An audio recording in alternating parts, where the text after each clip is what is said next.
given that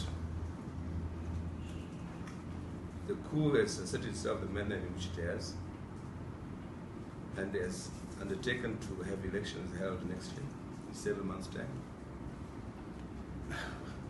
I would like to say that, of course, as I said to another discussion, you will have command elections. The outcome is predictable.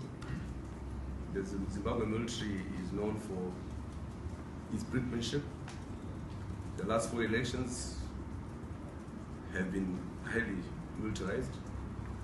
I can see Chiwenga sending out his political commissars from the army into every village next few months, and the outcome is predictable.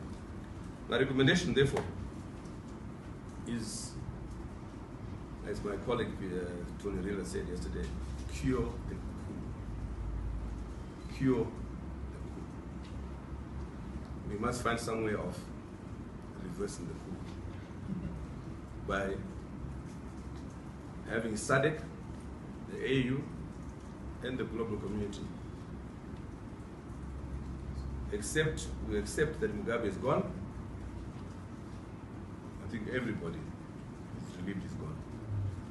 But given the new reality in which